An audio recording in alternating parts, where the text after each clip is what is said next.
नौकरियां ही नौकरियां। छत्तीसगढ़ के सरकारी विभागों में 8,971 पदों पर होगी भर्ती। छत्तीसगढ़ में सरकारी नौकरी की तलाश कर रहे युवाओं के लिए एक अच्छी खबर है। यहां सरकारी विभागों में खाली पड़े पदों पर भर्ती का सिलसिला शुरू हो गया। अब तक लगभग 19 विभागों में 8,971 पदों की भर्ती के लिए वित्त विभाग ने अपनी मंजूरी दी है। NRDA, AFSL और विद्युत निरीक्षक कार्यालय में भी भर्ती का रास्ता साफ हो गया है।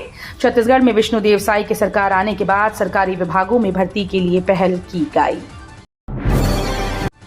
छत्तीसगढ़ सीएम विष्णुदेव साई ने ट्वीट कर दी जानकारी। 19 विभागों में 8,900 से अधिक पदों पर भर्ती प्रक्रिया शुरू। छत्तीसगढ़ में युवाओं को लगातार शासकीय नौकरी के अवसर मिल रहे हैं। विभिन्न विभागों में लगातार भर्ती का सिलसिला जारी है।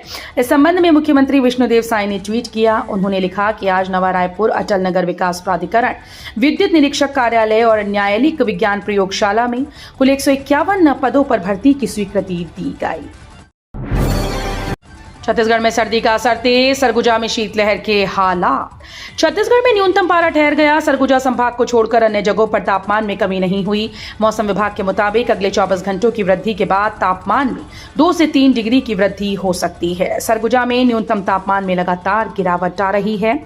नवंबर के महीने में पड़ रही सामान्य से ज्यादा ठंड की स्थिति अगले 2 दिनों तक ऐसी ही रहने के आसार हैं। रायपुर दक्षिण उपचुनाव की जीत के बाद भाजपा ने निकाय चुनाव की तैयारियां तेज की। रायपुर दक्षिण विधानसभा चुनाव में शानदार जीत दर्ज करने के बाद भाजपा ने अपनी पूरी ताकत अब निकाय और पंचायत चुनाव में झोंकने की तैयारी कर ली। प्रदेश भाजपा संगठन में चुनाव की प्रक्रिया शुरू होने वाली है, जिसके तहत पहले चरण में बूथ कमेटीज का गठन किया जाएगा। इसके बाद मंडल और जिला अध्यक्षों का चुनाव होगा। बस्तर के रेल मुद्दे को लेकर लोकसभा में एक्शन मोड में सांसद महेश कश्यप। बस्तर लोकसभा सांसद महेश कश्यप लगातार एक्शन मोड में नजर आ रहे हैं। लोकसभा सदन में प्रथम सत्र में ही बस्तर के रेल मुद्दों को सदन में उठाकर सुर्खियों में आए सांसद महेश कश्यप एक बार फिर से शीतकालीन सत्र में बस्तर के मुद्दे को लेकर केंद्र सरकार से प्रश्न करते नजर आ रहे हैं। शीतकालीन सत्र के प्रथम दिन ही बस्तर सांसद कश्यप ने कॉर्पोरेट मंत्री से सीपेस की जानकारी मांगी थी। सीएम साई के आदिवासी होने पर बैज ने उठाए सवाल।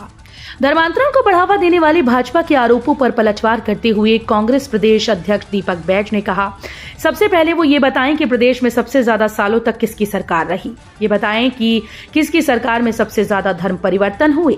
सरकार को ये नौटंकी बंद कर अपना काम करना चाहिए। धर्म परिवर्तन आरक्षण के लिए अगर हो रहा है तो सरकार क्या कर रही है। कस्टम मिलिंग चावल जमा करने में देरी पर भड़के कलेक्टर, 21 राइस मिलर्स को थमाया नोटिस। खरीफ विपणन वर्ष 2023-24 के तहत जिले में समर्थन मूल्य पर उपार्जित धान की कस्टम मिलिंग का कार्य 120 पंजीकृत राइस मिलर्स के द्वारा किया जा रहा था। निर्धारित लक्ष्य के अनुसार जिले को 3,58,935 मीट्रिक टन चावल का उपार्जन करना था। अब तक भारतीय खाद्य निगम व नागरिक आपूर्ति निगम में 2,43,698 मीट्रिक टन चावल जमा किया जा चुका है। अब 5% अंक पाने वालों को मिलेगा नर्सिंग में प्रवेश। छत्तीसगढ़ में नर्सिंग कॉलेजेस में 65% सीटें खाली। छत्तीसगढ़ में नर्सिंग कॉलेजेस में प्रवेश के लिए इंतजार कर रहे अभ्यर्थियों के लिए अच्छी खबर है। अब बीएससी नर्सिंग की खाली सीटों पर 5% अंकों पर प्रवेश दिए जाएंगे। बड़ी संख्या में नर्सिंग की रिक्त सीटों को देखते हुए चिकित्सा शिक्षा विभाग ने छात्र हित में ये फैसला लिया। कांग्रेस पार्टी ऑफिस में बैठक के दौरान प्रदेश प्रभारी और पूर्व महापौर में बहस। प्रदेश प्रभारी सुबोध हरिद्वाल से विवाद मामले में नोटिस मिलने के बाद वरिष्ठ कांग्रेस नेता राजेश पांडे ने प्रतिक्रिया दी। मीडिया से बातचीत करते हुए राजेश पांडे ने साफ गोई से अपनी बात रखते हुए कहा कि कांग्रेस पार्टी का कार्यकर्ता अगर कांग्रेस पार्टी के फोरम में अपनी बात नहीं रखेगा तो और कहां रखेगा।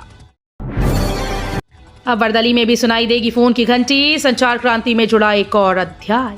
बीजापुर जिले के अंदरूनी क्षेत्रों के ग्रामीण व युवाओं को संचार सुविधा से जोड़ने के लिए चलाए जा रहे संचार क्रांति में एक और नया अध्याय जुड़ गया।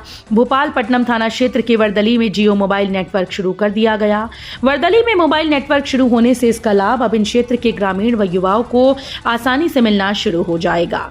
भोपालपट्टनम ब्लॉक के अंदरूनी गांव वर्दली में नियत नीलनार योजना एवं केंद्र की यूएसओएफ योजना के तहत जियो मोबाइल टावर की स्थापना की गई।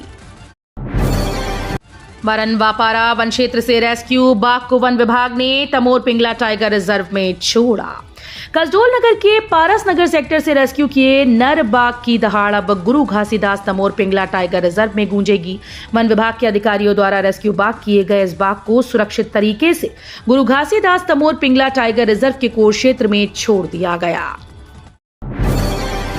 पूर्व विधायक गुलाब कमरो बोले, 5वीं अनुसूची लागू होने के बाद भी आदिवासियों के अधिकारों का हो रहा हनन।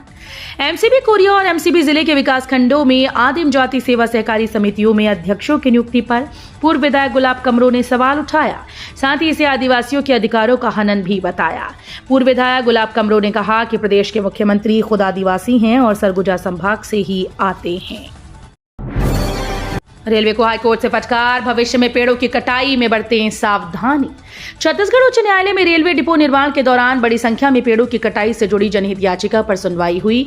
इस दौरान कोर्ट ने पर्यावरणीय सुरक्षा को लेकर रेलवे की लापरवाही पर नाराजगी जाहिर की। साथ ही भविष्य में पेड़ों की कटाई को लेकर अधिक सावधानी बरतने की हिदायत दी।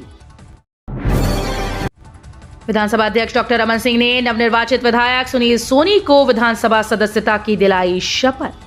विधानसभा अध्यक्ष डॉक्टर रमन सिंह ने छत्तीसगढ़ विधानसभा के सभागार में आयोजित समारोह में नवनिर्वाचित विधायक सुनील सोनी को विधायक पद की शपथ दिलाई। इस अवसर पर मुख्यमंत्री विष्णुदेव साय सहित मंत्रीगणों और विधायकों ने सोनी को उनकी नई जिम्मेदारियों के लिए शुभकामनाएं दी। विधायक सुनील सोनी ने शपथ ग्रहण के बाद विधानसभा अध्यक्ष डॉक्टर रमन सिंह और मुख्यमंत्री विष्णुदेव साय सहित उपस्थित सभी अतिथियों का आभार व्यक्त किया। मुख्यमंत्री कन्या विवाह योजना का 12 जोड़ों को मिला लाभ। छत्तीसगढ़ के राजनांदगांव में मुख्यमंत्री कन्या विवाह योजना के अंतर्गत सामूहिक विवाह कार्यक्रम का आयोजन किया गया। इसमें 12 जोड़े शादी के बंधन में बंधे, विधि विधान से पूजा अर्चना कर 12 जोड़ों का विवाह संपन्न कराया गया। महिला एवं बाल विकास विभाग ने सामूहिक विवाह कार्यक्रम का आयोजन जिला सतनाम भवन में किया।